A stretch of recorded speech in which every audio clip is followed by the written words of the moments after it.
ጤና ይስጥልኝ ተመልካቾቻችን፣ ከፕራይም ሚዲያ የሰዓቱ መረጃዎች ይዘን ቀርበናል። ከመረጃዎቹ ጋር አብራችሁ ቆይታ የማደርገው ሀና አስታጥቄ ነኝ።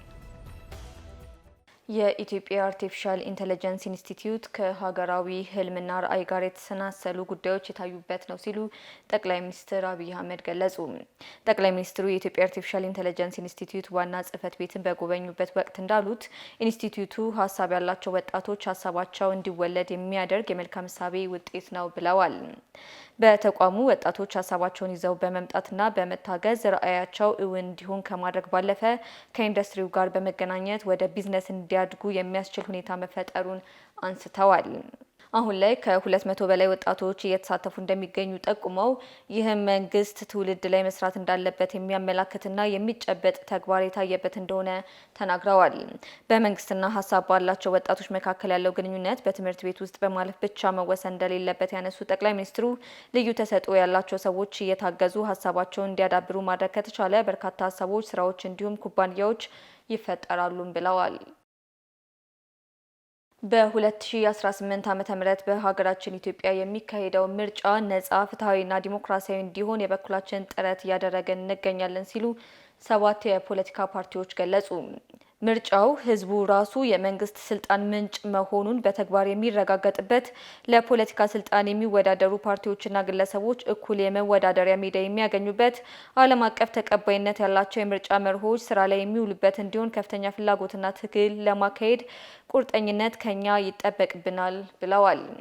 ሀገራችን ኢትዮጵያ በታሪኳ የባህር በር የነበራት ሀገር እንደመሆኗ ከዚህ አንጻር መንግስት የጀመራቸው ስራዎች ታሪክና የዓለም አቀፍ ሕግን መሰረት ያደረገ በመሆኑ ይህ አጀንዳ ቁልፍ የህልውና ጉዳይና የኢትዮጵያ ብሔራዊ ጥቅም ማስከበሪያ በመሆኑ ከመንግስት ጎን የምንቆም መሆናችንንም ለህዝባችን እናሳውቃለን ሲሉ በመግለጫቸው ጠቅሰዋል።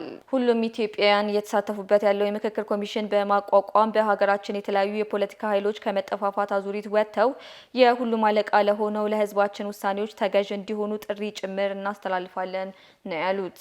የ2018 ሀገር አቀፍ ምርጫ ነጻ፣ ገለልተኛ፣ ፍትሐዊና ዲሞክራሲያዊ እንዲሆን የኢትዮጵያ ብሔራዊ ምርጫ ቦርድ የጀመረውን የሚበረታታ እንቅስቃሴ መንግስትና ባለድርሻ አካላት እንዲደግፉ ጥሪ እናቀርባለን ሲሉም ገልጸዋል።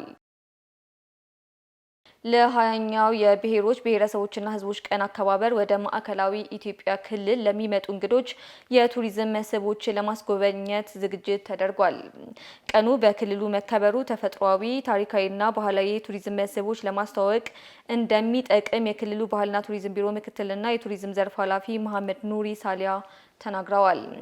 በዚህ መሰረት እንግዶች ሲመጡ በቀላሉ እንዲጎበኟቸው ዋና ዋና የቱሪዝም መስህቦች ተለይተው በቂ ዝግጅት መደረጉንም አረጋግጠዋል። በተጨማሪም የባህል ምግቦችና አለባበስን እንግዶች በሚያልፉበትና በሚያርፉበት ለማስተዋወቅ ትኩረት መሰጠቱንም አስታውቀዋል። ሆቴሎችና የእንግዳ ማረፊያዎችን ጨምሮ አገልግሎት ሰጪ ተቋማት በክልሉ የእንግዳ ተቀባይነት ባህል እንግዶችን ለመቀበል መዘጋጀታቸውን አቶ መሐመድ ኑሪ ተናግረዋል። የአፋር ክልል መሶብ ኮራ የአንድ ማዕከል አገልግሎት ስራ መጀመሩ ተገለጸ። የአፋር ክልል ርዕሰ መስተዳደር አወል አርባ የክልሉን የመሶብ ኮራ የአንድ ማዕከል አገልግሎትን መርቀው ስራ አስጀምረዋል። በመርሃ ግብሩ የአፋር ክልል ርዕሰ መስተዳደር አወል አርባን ጨምሮ የከተማና መሰረተ ልማት ሚኒስትር ጫልቱ ሳኒ፣ የሲቪል ሰርቪስ ኮሚሽን ኮሚሽነር መኩሪያ ኃይሌ እንዲሁም ሌሎች የፌዴራልና የክልል ከፍተኛ የስራ ኃላፊዎች ተገኝተዋል።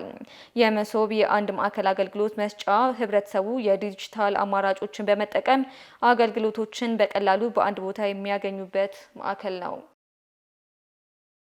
ተመልካቾቻችን የሰዓቱ መረጃዎች እንደቀጠሉ ናቸው። አሁን ደግሞ ከውጭ ምንጭ ወዳገኘናቸው መረጃዎች እናልፋለን። የተባበሩት መንግስታት ባለስልጣናት በሱዳን ውስጥ ያለው ሁኔታ እየተባባሰ መምጣቱን ገለጹ። የተባበሩት መንግስታት የስደተኞች ኤጀንሲና የዓለም ጤና ድርጅት ባለስልጣናት በሱዳን ውስጥ ያለው ሁኔታ እየተባባሰ ስለመምጣቱ ተናግረዋል። የተባበሩት መንግስታት የስደተኞች ከፍተኛ ኮሚሽነር የፖርት ሱዳን ንዑስ ቢሮ ኃላፊ ጃክሊን ዊልማ ፓርቬሊት እንዳሉት ባለፉት 2 ሳምንታት ውስጥ ወደ 90 ሺህ የሚጠጉ ሰዎች ከኤልፋሽርና በአቅራቢያው ባሉ አካባቢዎች ሸሽተዋል ብለዋል።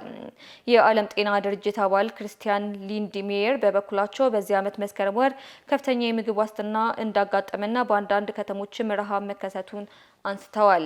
የሱዳን ጦር ኃይልና ተቀናቃኙ የፓራ ሚሊታሪ ፈጣን የድጋፍ ኃይሎች በ2023 በመካከላቸው ውጥረት ከተፈጠረ በኋላ ወደ ጦርነት ገብተዋል። እንደ ዓለም ጤና ድርጅት ገለጻ ጦርነቱ ቢያንስ 40,000 ሰዎችን የገደለ ሲሆን 12 ሚሊዮን ሰዎች እንዲፈናቀሉ ምክንያት ሆኗል ሲል አፍሪካ ኒውስ ዘግቧል። ፕሬዚዳንት ዶናልድ ትራምፕ ከቬንዙዌላ ፕሬዚዳንት ኒኮላስ ማዱሮ ጋር ውይይት ሊያደርጉ እንደሚችሉ ተናገሩ። አስተያየታቸው የመጣው ዩናይትድ ስቴትስ ወደ ካሪቢያን ተጨማሪ ወታደራዊ ኃይሎችን እየላከች ባለበት ወቅት ነው። የአሜሪካ መንግስት በቬንዙዌላ የሚገኘውን ካርቴል ዴ ሎስ ሶልስ የተባለውን ቡድን የውጭ አሸባሪ ድርጅት አድርጎ ለመሰየም እየተንቀሳቀሰ መሆኑን ተመላክቷል።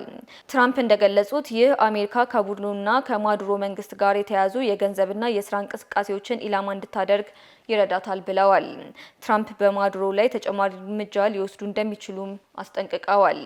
የአሜሪካ ደቡባዊ እዝ እንደገለጸው አሜሪካ ወደ ክልሉ ተጨማሪ ኃይሎች መላኳ እንደ ስጋት የምታያቸውን የወንጀል መረቦች ለመዋጋት የታሰበ መሆኑን ተናግረዋል። ከመስከረም ወር ጀምሮ አሜሪካ በካሪቢያንና በምስራቅ ፓሲፊክ ውስጥ በተጠረጠሩ የእጽ አዘዋዋሪ ጀልባዎች ላይ 21 ጥቃቶችን ፈጽማለች ሲል አናዶሉ ዘግቧል። ተመልካቾች ለሰዓቱ ያዝናቸው መረጃዎች ይህን ይመስላሉ። አብራችሁን ቆይታ ስላደረጋችሁ እጅግ እናመሰግናለን። ቀሪ የፕራይም ሚዲያ ዝግጅቶች ይቀጥላሉ። በእኔ በኩል መልካም ጊዜ